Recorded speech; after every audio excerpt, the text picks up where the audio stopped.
Okay, this is Physics, Chapter 2, Section 4, How Fast? Object's velocity is the rate of change in its position. And so we're going to talk about velocity. We're going to talk about the difference between speed and velocity, and we are going to try to determine the object's average velocity on a position time graph. And we're going to figure out how we could represent motion as a vectorial, as a physical, mathematical models, and so on. Remember, absolute value is simply the magnitude of the number regardless of the sign. We want to look at something called average velocity, average speed, and instantaneous velocity at some point today.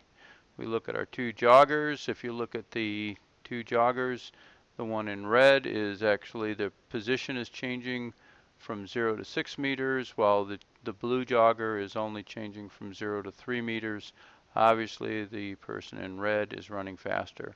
We're going to use the symbol of delta x to represent the magnitude of the displacement. Okay, remember displacement, we have to have the magnitude of the displacement and we have to have the direction. So we're just going to let that represent the magnitude of the displacement. And each jogger is traveling a total of 100 meters and the time interval is delta t. Um, then we could see that the delta t for the red jogger obviously would be shorter or smaller than because she could cover the 100 meters in about half the time. We're going to talk about slope, and which is basically rise over run. Okay, and so we're looking at the slope of these two lines. When we do the slope, again, they're looking for the time frame between 1 and 3 seconds. So 1 to 3 seconds. The red jogger goes from 2 to 6. The blue jogger goes from 1 to, well, actually the blue jogger, they're only looking at the time frame between 2 seconds and 3 seconds, so it's going between 2 and 3. I prefer to just do the whole time frame from 0 because 0 to like 6 or 0 to 3, because then one of the terms drops out. Just makes the math a little easier. When we talk about the slope, we want to get this into meters per 1 second. And so we would do our calculations and figure out delta x over delta t, and we're going to try to make delta t into change of 1 second. So when the delta x gets larger, the slope gets larger. When the t gets larger, the slope gets smaller. So the slope on the position graph is the average velocity, and it represents a ratio of the change in the position to the change in the time interval.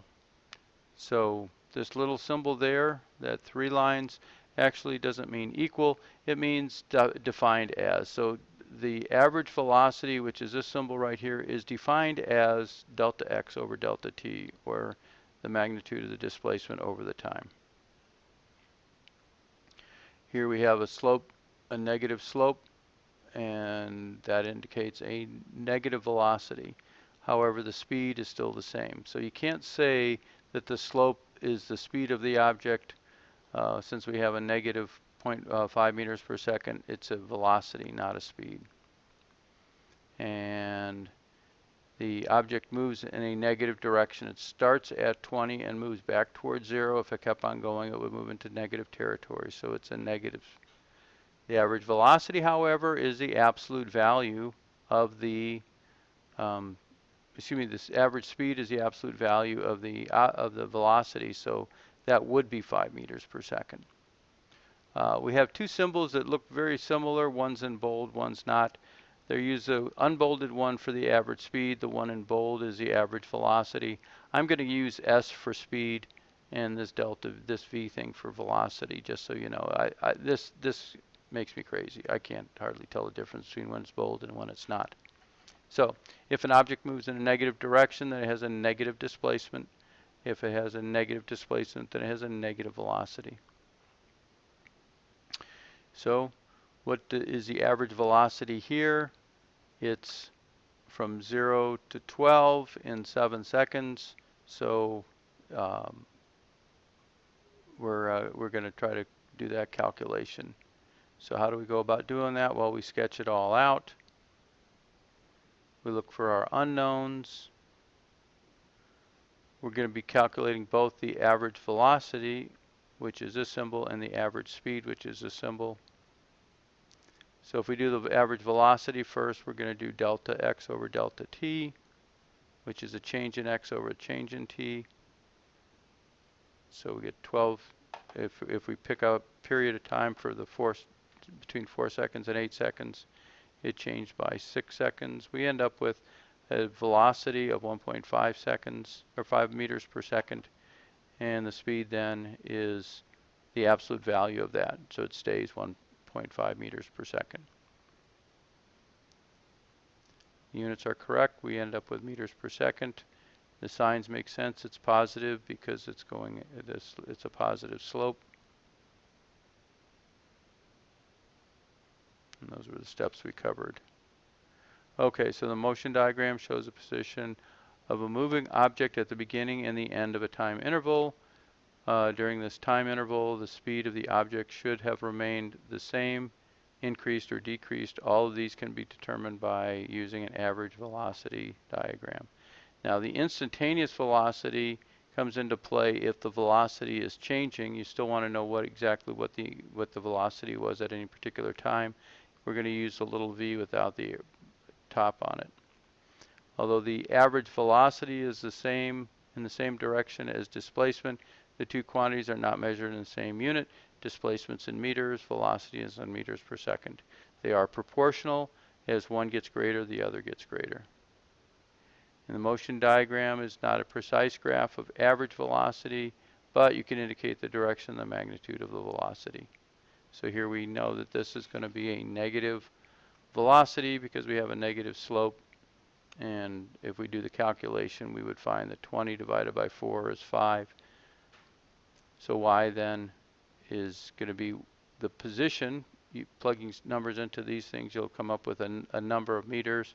And m is the slope of the line, which represents the velocity. If we're going to compare straight lines to position, we have our general variables for the slope of the line, y, m, x, and b. The specifics for our use, the y becomes our x value of where we're at. The m, which is the slope, is our velocity. Our x value in this case becomes the time, because normally we plot change in distance over change in time. And b becomes our initial point. So basically, if we're not starting at 0, we have to add or subtract that back in. Again, keep in mind that you can't set two different units equal to each other in the equation. And so we have our velocity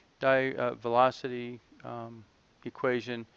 X, wherever we end up with, is equal to the slope of the line times the time plus whatever the initial displacement was. The equation gives you another way to represent the motion of an object. And that's it. Thank you.